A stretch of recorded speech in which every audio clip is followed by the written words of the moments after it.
Probando, probando, probando. Okay.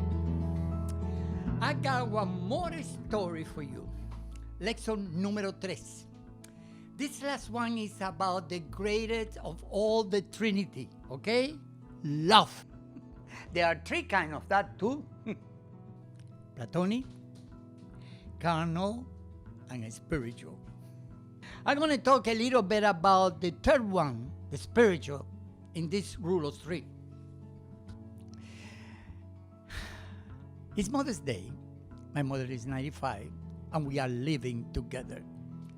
My friend invited me to a sit-down dinner that night.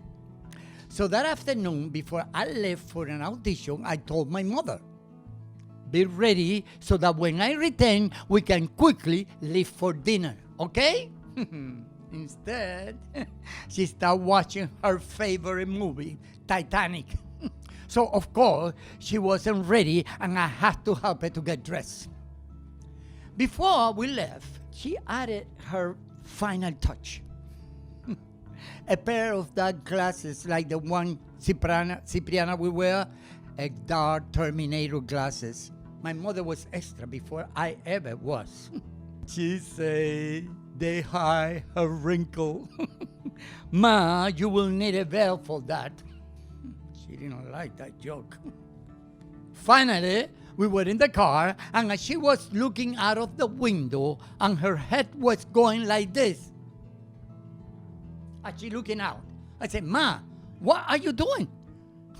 You are going so fast that you don't give me the opportunity to look at the paisaje. You mean the view?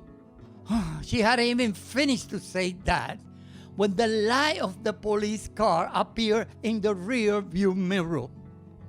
As I pull over to the side of the road, I turn to my mother and I tell her, the police stop us, okay? Okay, so please don't say anything. Let me handle this, okay, Ma? Okay. The police came over to the window, and I rolled the window down, and the policeman said, do you know what I stopped you for? No, officer. I'm sorry. I have no idea what you stopped me for. My mother said, it was my fault, officer. I was watching the Titanic. Let me have your license and registration, please. As I was looking in the glove compartment, my mother said in Spanish, Mijito, la última vez que la policía te paró, tú no tenías eso ahí. Mamá, shut up, cállate la boca. My mother, she's 95, you know. She's a little bit cuckoo. You know what I mean. Oh, look at that. 95. Almost as fast as you were driving. ¿Te lo dije o no te lo dije? Mamá, cállate ya. The policeman brought his flashlight out and shined it over my mother's face. Does he always talk to you like that? Only when he drink. Mama. Please, sir, step out of the car. After I passed the test, since I obviously have not been drinking, he told me to wait in the car. Why the police make you do all those things? Because you told him that I was drunk. I never said such a thing. Oh, finally, the cop came back with the ticket in his hand. My mother smiled to him, very big smile, and said, oh my God, you're very handsome. Thank you, lady, thank you. And you, drive safe, okay? And listen to your mother. It is Mother's Day after all. And he left. My mother said to me, I can't believe he gave you a ticket. I can't believe he don't give you a ticket for prostitution.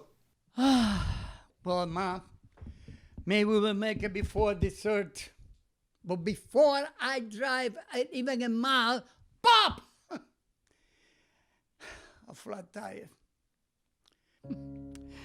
You gotta be kidding me, my God. So there was nothing left to do but call for help and wait. I remember that the night was pleasant, so I lowered the windows of the car and I looked for a blanket that I always keep in the car in the back for my mother. I placed it around her shoulders. As we sit there waiting for help and looking at the stars, I saw what she saw. The view she had wanted me to slow down for. The whole universe looking over us. I'm sorry, Mom. We never made it to dinner. Mijito, the best Mother's Day I can have is when I'm with you. Several months later,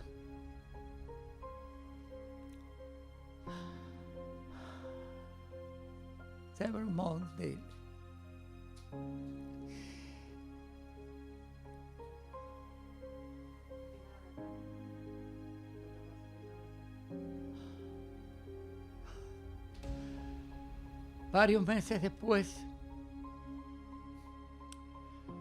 she called me from her room and said she had a very bad pain in her belly.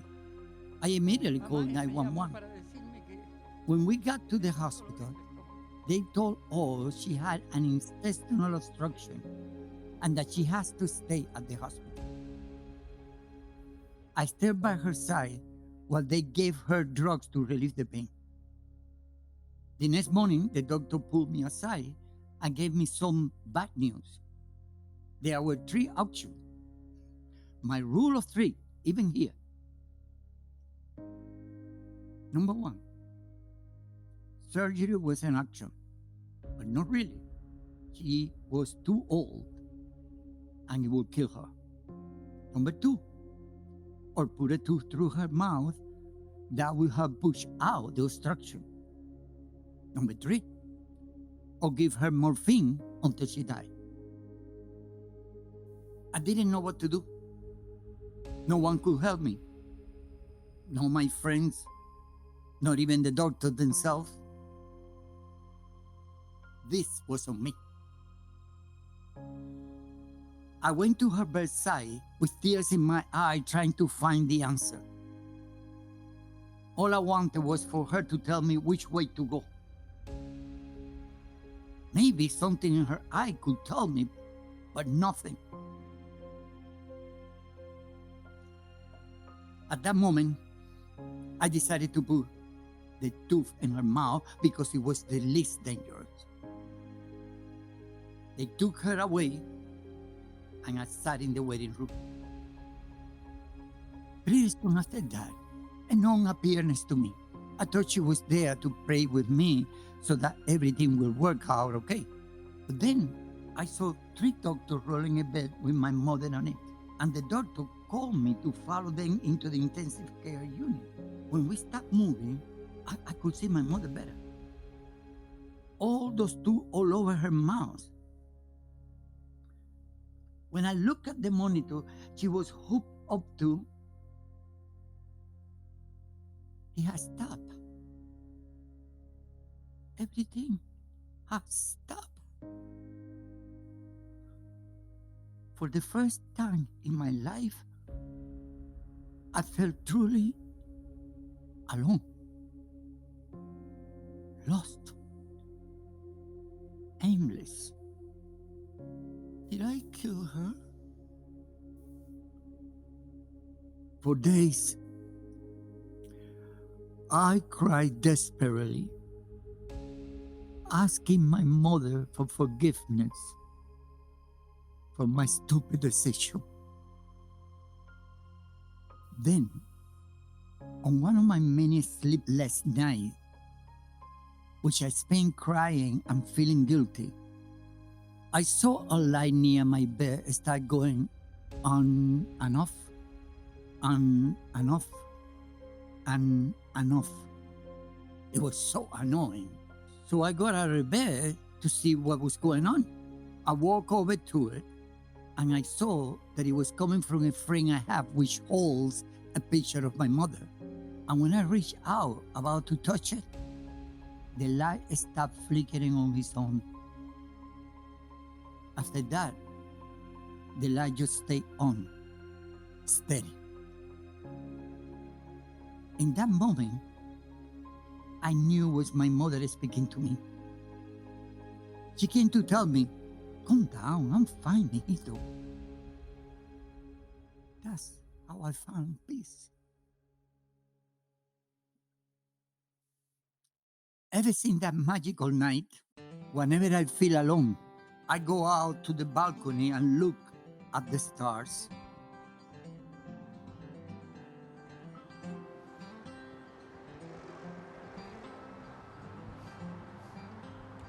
Thank you, Mama.